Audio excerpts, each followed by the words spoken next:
Existe uma ilha no meio do Atlântico Norte onde duas das forças mais opostas da natureza coexistem em um espaço tão pequeno quanto o estado de Pernambuco. Aqui, vulcões ativos erguem montanhas, geleiras milenares escavam vales. A terra trema todos os dias. A água ferve a poucos metros de campos de neve. E em algumas noites de inverno, o céu inteiro acende em verde, púrpura e vermelho, em um espetáculo que faz qualquer ser humano se sentir, por alguns minutos, profundamente pequeno. Sejam bem-vindos à Islândia, a terra onde o fogo encontra o gelo. A Islândia tem aproximadamente 103.125 quilômetros quadrados. É a 18ª maior ilha do planeta. Em termos comparativos, é mais ou menos do tamanho do estado de Pernambuco, ou um pouco menor que Cuba. Não é uma ilha considerada grande nas dimensões geográficas mundiais. Mas em termos de densidade geológica, vulcânica, glacial e cultural, ela está entre os territórios mais singulares do planeta inteiro. Aqui vivem aproximadamente 395 mil pessoas. 395 mil. Em toda uma ilha. É uma população menor do que a do município de Pelotas, no Rio Grande do Sul. Menor do que a de Aracaju. Menor do que a metade dos bairros nobres de São Paulo. E 64% dessa população, ou cerca de 255 mil pessoas, vivem na região metropolitana da capital, Reykjavik, no sudoeste da ilha. O restante está espalhado em pequenas vilas costeiras, em fazendas isoladas e em alguns vilarejos do interior. O interior da ilha, em sua maior parte, é praticamente desabitado, porque praticamente todo o interior é uma combinação de planaltos vulcânicos, geleiras, lagos congelados e desertos de cinza. A Islândia está estrategicamente localizada no Atlântico Norte, entre o Reino Unido e a Groenlândia, a poucos quilômetros do Círculo Polar Ártico. A ilha não pertence formalmente à União Europeia, embora seja membro do espaço Schengen e do mercado interno europeu. Politicamente, é uma das democracias mais antigas e estáveis do mundo, com uma constituição moderna, um sistema parlamentar próprio e uma sociedade marcada por níveis altíssimos de educação, igualdade social e renda per capita. Mas para entender a Islândia de verdade, é preciso primeiro entender por que ela existe. Geologicamente, a Islândia é, antes de tudo, uma anomalia. Sob o Oceano Atlântico, atravessando todo o oceano de norte a sul, há uma cordilheira submersa chamada Dorsal Mesoatlântica, ou Mid-Atlantic Ridge. É uma fronteira tectônica onde duas das maiores placas tectônicas do planeta, a placa norte-americana e a placa eurasiática, estão sendo lentamente separadas.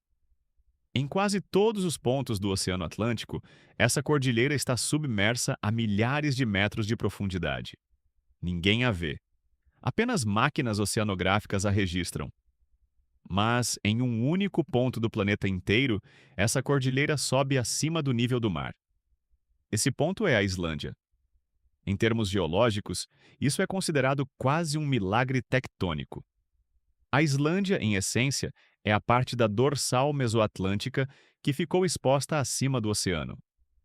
Por causa de uma anomalia chamada de pluma do manto, um fluxo intenso de magma quente que sobe das profundezas da Terra, a região cresceu mais alta do que o resto da cordilheira, emergiu acima das águas e formou, ao longo de aproximadamente 16 milhões de anos, a ilha que hoje conhecemos.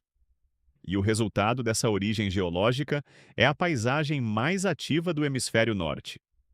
As duas placas tectônicas que se separam embaixo da Islândia continuam, neste exato momento, em movimento.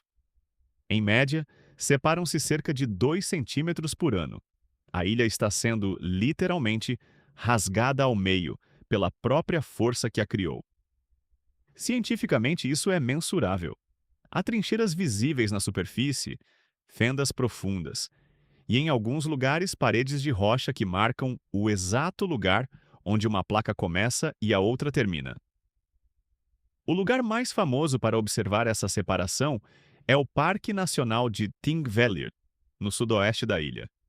Ali, em um vale de fendas, é possível literalmente caminhar entre as duas placas continentais. Em alguns trechos, é possível mergulhar nas frias águas cristalinas de Silfra, um cânion submerso entre as duas placas, e tocar com uma mão a placa norte-americana e com a outra a placa eurasiática. Em nenhum outro lugar do planeta isso é possível. Thingvellir é, em todos os sentidos, o lugar onde dois continentes inteiros se encontram, ou, mais precisamente, onde dois continentes se separam. Mas a história de Thingvellir não é apenas geológica, é também política, e é uma das mais surpreendentes do mundo. Em 930 d.C., em uma planície ali no Vale do Rift, os primeiros colonos islandeses, que eram em sua maioria vikings noruegueses, se reuniram para fundar uma assembleia anual chamada Althing. Era uma reunião aberta, ao ar livre, onde representantes de toda a ilha vinham debater leis, resolver disputas, anunciar casamentos, arrumar acordos comerciais e proclamar decisões coletivas. O Althing é, ainda hoje, considerado pelos historiadores como o mais antigo parlamento do mundo em funcionamento contínuo. Mais antigo do que o parlamento britânico, mais antigo do que qualquer corte real europeia, mais antigo do que qualquer assembleia política conhecida. E ele ainda funciona. O Althing islandês moderno é o sucessor direto daquele que se reunia em Thingvellir em 930.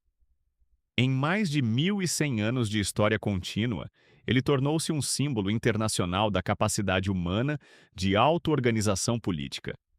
E foi proclamado em 2004 Patrimônio Mundial da Unesco. O Parque Nacional onde ele se reunia originalmente agora é Patrimônio da Humanidade. Mas voltemos à geologia, porque a Islândia tem ainda outras maravilhas que merecem atenção. A ilha abriga aproximadamente 30 sistemas vulcânicos ativos. Para colocar essa estatística em perspectiva, o Japão, considerado um dos países mais vulcânicos do planeta, tem aproximadamente 110 vulcões ativos, mas espalhados em 4 grandes ilhas e milhares de pequenas. A Islândia, em apenas uma ilha de menos de 104 mil quilômetros quadrados, concentra 30 sistemas inteiros. Em termos de densidade vulcânica, ela é provavelmente a região geológica mais ativa do hemisfério norte. Cientistas calculam que, em média, uma erupção significativa acontece a cada 3 a 5 anos na Islândia. E nas últimas décadas, esse intervalo parece estar se encurtando, com erupções cada vez mais frequentes na península de Reykjanes, próxima à capital. Não vulcões individuais, mas sistemas completos, cada um com múltiplos vulcões, falhas e câmaras de magma interconectadas. Alguns deles são pequenos, outros são gigantescos, e vários deles entraram em erupção apenas nas últimas décadas, alterando a paisagem, o clima e até a rotina internacional de aviação comercial. O caso mais famoso aconteceu em 14 de abril de 2010. Naquela manhã, depois de meses de sismicidade crescente, o vulcão Eyjafjallajökull, no sul da Islândia, entrou em erupção. Não foi uma erupção catastrófica em termos puramente vulcânicos, mas a coluna de cinzas que ele lançou, que chegou a 12 quilômetros de altitude na atmosfera, foi carregada por ventos para o leste, sobre todo o continente europeu. O resultado foi a maior interrupção do tráfego aéreo civil da história moderna em tempos de paz. Mais de 100 mil voos foram cancelados. Mais de 10 milhões de passageiros foram impedidos de voar. Estima-se que os custos econômicos diretos da paralisação tenham passado dos 5 bilhões de dólares. Pela primeira vez desde a Segunda Guerra Mundial, o céu sobre boa parte da Europa ficou em silêncio por dias seguidos. E o nome do vulcão, impronunciável para a maioria dos jornalistas internacionais, virou um meme global. Eyjafjallajökull. Apenas o som da palavra causava risadas em todos os telejornais ocidentais. Mas para os islandeses, o nome é simples. Significa, em islandês, geleira das montanhas das ilhas. Cada parte do nome descreve, com precisão poética, o que aquele vulcão é. Coberto por uma geleira. cercado por montanhas, próximo a um arquipélago. E há outros vulcões islandeses ainda mais impressionantes. Hekla, no sul da ilha, entrou em erupção mais de 20 vezes desde a colonização viking, sendo conhecida na Idade Média Europeia como o Portão do Inferno. Acreditava-se durante séculos que as almas dos pecadores caíam por seu cratera. Katla, escondida sob a geleira Myrdalsjökull, está em alerta para uma erupção considerada inevitável nas próximas décadas, com potencial para causar derretimento massivo e enchentes catastróficas. Eldgjá, no século X, produziu uma das maiores erupções fissurais da história humana, lançando 18 quilômetros cúbicos de lava e afetando o clima do planeta inteiro por anos. Se você está curtindo essa expedição pela Islândia, deixa um like aqui embaixo. Esse vídeo levou semanas para ficar pronto, e cada like ajuda a continuar existindo. De verdade, faz total diferença. Mas se o fogo é parte da Islândia, o gelo é a sua outra metade. A Islândia tem aproximadamente 269 geleiras catalogadas. Sim, 269. Em uma ilha do tamanho de Pernambuco. Aproximadamente 10,2% de todo o território islandês é coberto por geleiras permanentes. Em algumas regiões, a camada de gelo tem mais de 1.000 metros de espessura. Em outras, ela está há séculos esculpindo vales, formando fiordes e moldando a paisagem. A maior das geleiras da Islândia se chama Vatnajökull. Ela cobre sozinha aproximadamente 8.100 km². Para se ter uma ideia, isso é mais ou menos a área do estado de Sergipe. É a maior geleira de toda a Europa. E é, em algumas regiões, mais alta do que Eyjafjallajökull. Vatnajökull abriga, sob a sua camada de gelo, vulcões ativos. Quando esses vulcões entram em erupção, o calor derrete partes da geleira, criando inundações repentinas, conhecidas pelo nome islandês de Jökullaup. Essas inundações podem mover bilhões de litros de água em poucas horas, alterando rios, destruindo pontes e remodelando vales inteiros. Uma das experiências turísticas mais memoráveis para quem visita a Islândia é uma escalada do Vatnajökull. Guias locais oferecem expedições com crampons, picaretas e cordas, levando visitantes a percorrer geleiras antigas, observar fissuras profundas que descem dezenas de metros e, em alguns trechos, visitar formações geológicas que parecem pertencer a outro planeta. Cientistas descobriram, sob a camada de gelo, um sistema vulcânico complexo com pelo menos 7 vulcões ativos, incluindo o famoso Grímsvötn, que entrou em erupção em 2011, enviando uma coluna de cinzas até 17 quilômetros de altitude. Quando Grímsvötn entra em erupção, o calor derrete partes da camada de gelo sobre ele, criando um lago subglacial que eventualmente arromba a borda da geleira em uma das mais espetaculares inundações geológicas registradas pela ciência moderna. E em torno das bordas de Vatnajökull e de outras geleiras menores, é possível visitar uma das paisagens mais surreais do planeta: as cavernas de gelo. Túneis naturais formados pela ação da água sob a geleira, que cintilam em tons de azul elétrico tão intenso que parecem ter sido fabricados em laboratório. Em algumas dessas cavernas, é possível caminhar por centenas de metros entre paredes de gelo de 50, 60, 80 metros de altura. É uma experiência que poucos seres humanos jamais tiveram. Mas, infelizmente, as geleiras islandesas estão recuando. Vatnajökull perdeu em apenas 2 décadas mais de 400 quilômetros cúbicos de gelo. Algumas geleiras menores já desapareceram completamente. Em 2019, os islandeses realizaram uma cerimônia oficial pública para enterrar a geleira Ökjökull, que tinha sido oficialmente declarada extinta. Uma placa comemorativa foi colocada no local com uma mensagem para as gerações futuras. Esta carta reconhece que sabemos o que está acontecendo e o que precisa ser feito. Apenas vocês saberão se nós o fizemos. É uma das primeiras lápides funerárias dedicadas a uma geleira na história humana. A Islândia também é famosa por seus geysers. A própria palavra geyser, usada em quase todas as línguas do mundo, vem do islandês. Vem do nome do grande geyser, ou geysir, localizado no famoso Círculo Dourado do sudoeste da ilha. O geysir original, hoje em hibernação, foi durante séculos um dos geysers mais espetaculares do planeta. Mas pouco distante dele, há outro geyser ainda em pleno funcionamento chamado Strokkur. A cada 5 a 10 minutos, sem falhar, ele lança jatos de água fervente a até 30 metros de altura no ar. É uma das atrações geológicas mais visitadas da Islândia, atraindo milhões de turistas anualmente. Próxima a Reykjavik, na península de Reykjanes, fica o famoso Lago Azul, ou Blue Lagoon. Não é, na verdade, uma fonte termal natural, mas sim um subproduto de uma usina geotérmica próxima, descoberta acidentalmente em meados dos anos 90. As águas que sobram da geração de eletricidade são lançadas em uma piscina natural de lava, onde ficam armazenadas a uma temperatura constante de cerca de 38 graus Celsius, ricas em sílica, sais minerais e algas vulcânicas.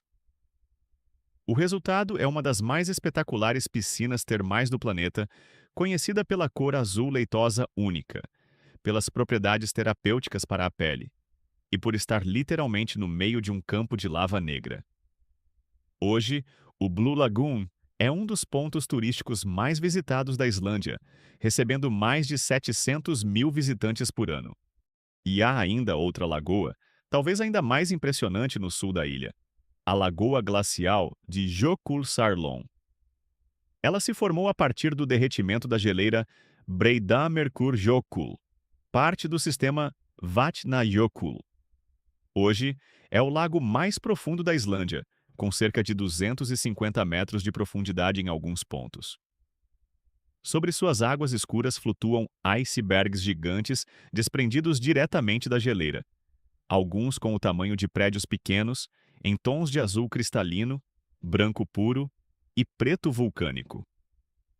Nas praias próximas, conhecidas como Diamond Beach, esses icebergs vão parar à beira do mar, derretem lentamente sobre a areia preta vulcânica e parecem joias gigantes pousadas sobre o veludo escuro do solo.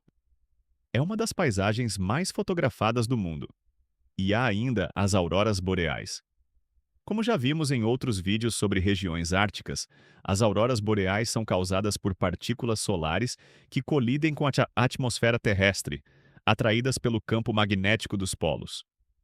A Islândia, por sua latitude alta e baixa poluição luminosa fora das poucas cidades, é considerada um dos melhores lugares do planeta para observar as auroras. Entre setembro e abril, em noites de céu limpo, as auroras tingem o céu de verde, púrpura, azul e vermelho, em uma dança que pode durar minutos ou horas. Para muitos visitantes, é uma das experiências visuais mais transformadoras da vida. Mas a Islândia não é apenas geologia e céu. É também uma cultura humana surpreendentemente rica. Em 874 d.C., um viking norueguês chamado Ingolfr Arnarson chegou à costa sudoeste da Islândia. Não foi o primeiro a chegar, mas foi o primeiro colonizador permanente registrado pela história. Ele desembarcou em uma baía onde, ao olhar a paisagem, viu colunas de vapor subindo do solo. Os vapores vinham de fontes termais geológicas. Ingolfr deu àquele lugar o nome de Reykjavik, que significa, em nórdico antigo, Baía dos Vapores. E assim nasceu a capital de uma nação inteira. Os vapores ainda estão lá. Reykjavik ainda existe. Nos séculos seguintes, milhares de outros vikings noruegueses e alguns escravos celtas trazidos da Irlanda e da Escócia chegaram à ilha. Estima-se que entre 4.000 e 24.000 pessoas migraram para a Islândia durante os primeiros decênios da colonização. Muitos fugiam da centralização política imposta pelo rei norueguês Harald Cabelos Belos, que estava unificando a Noruega sob seu domínio.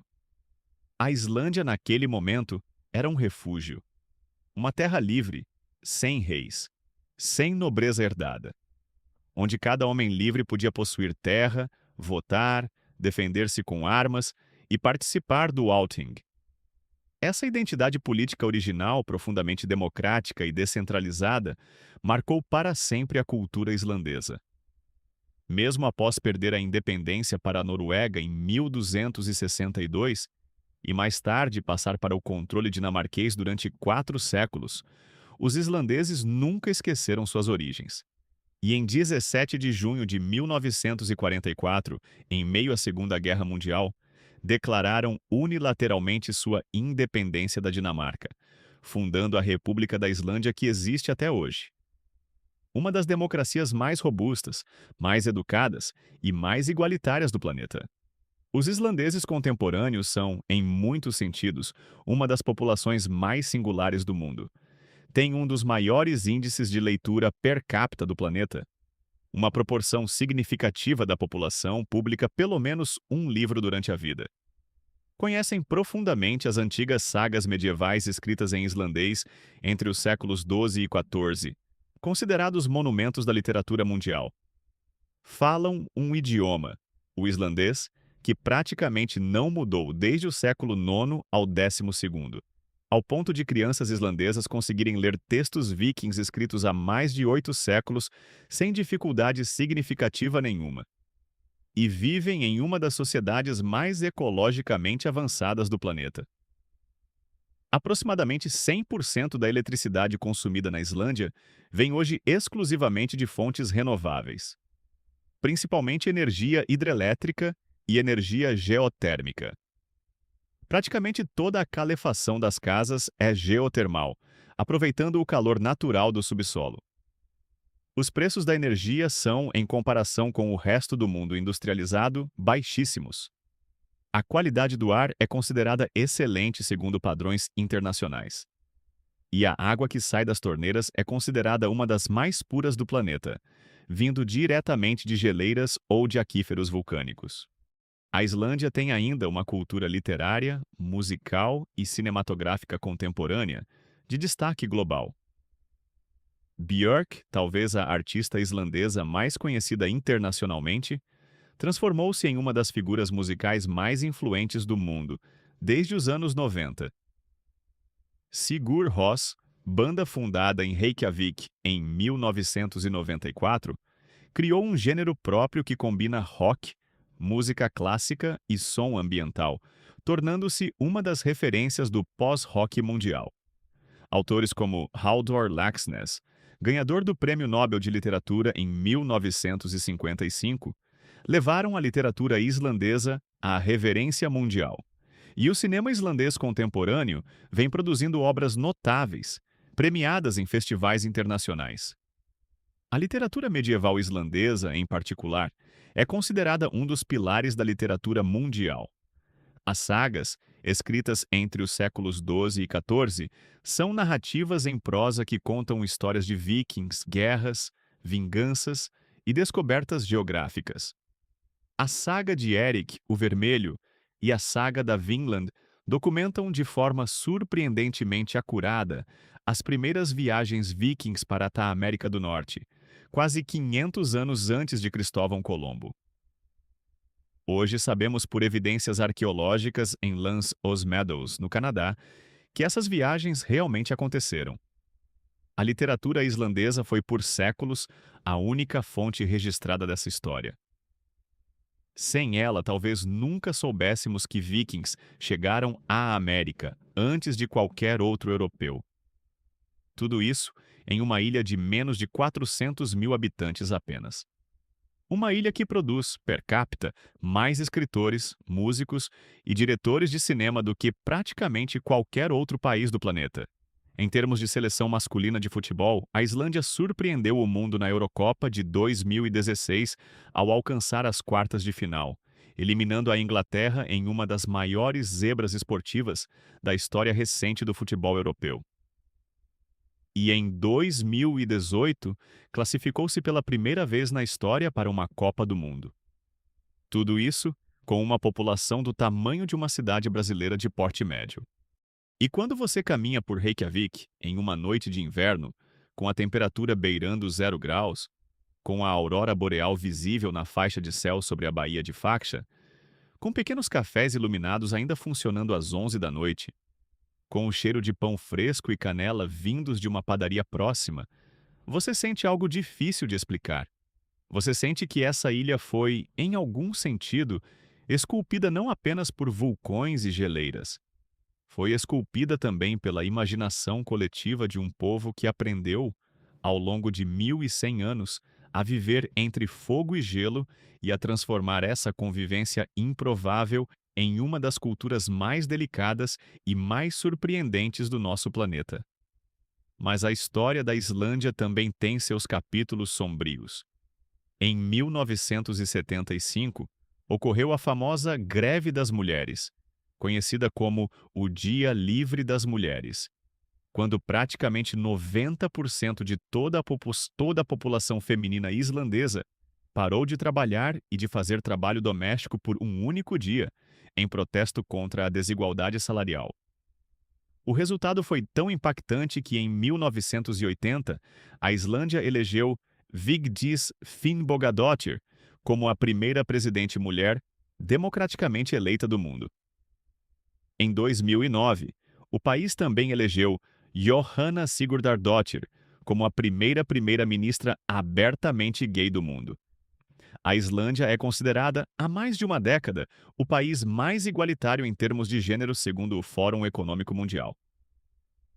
Em 2008, a Islândia enfrentou uma das maiores crises bancárias da história europeia. Os 3 maiores bancos do país colapsaram em poucos dias, deixando dívidas que somavam mais de 10 vezes o PIB nacional. A crise foi tão devastadora que muitos islandeses perderam suas economias, suas casas e seus empregos. Mas a recuperação que se seguiu foi também notável. Ao invés de socorrer os bancos com dinheiro público, como fizeram outros países europeus, a Islândia decidiu deixar os bancos falirem, investigar criminalmente os executivos responsáveis e reconstruir o sistema financeiro com regulação muito mais rigorosa. Em menos de 10 anos, a economia voltou a crescer com saúde. A crise se tornou, em muitos círculos econômicos internacionais, um estudo de caso de como reagir corretamente a crises bancárias. A Islândia é a prova viva de que paisagens extremas podem produzir civilizações refinadas, de que sociedades pequenas podem produzir contribuições gigantes, e de que a beleza, em sua forma mais selvagem, não está em lugares fáceis. Está em lugares onde a própria natureza precisa de uma criatividade especial para sobreviver. A Islândia, em última análise total, é uma lembrança de que beleza, em sua forma mais pura, não nasce nem do conforto, nem da facilidade. Ela nasce de tensão, de contraste, do encontro entre forças opostas que, juntas, criam algo que nenhuma das duas conseguiria criar sozinha. Fogo, gelo, vulcões, geleiras, vapor, cristal, tudo isso convivendo dia e noite, ano após ano, século após século, em uma única ilha do tamanho de Pernambuco, há mais de 16 milhões de anos seguidos consecutivos, sem nunca pedir licença a ninguém, sem nunca parar, sem nunca enfraquecer, e talvez sem nunca terminar. Que a próxima paisagem te encontre, talvez justamente em uma terra como essa. Quem sabe ela seja em uma trilha sob o Vatnajökull, ouvindo o silêncio antigo da maior geleira da Europa. Se esse vídeo te marcou, deixa um like aqui embaixo e se inscreve no canal para acompanhar as próximas paisagens deste planeta.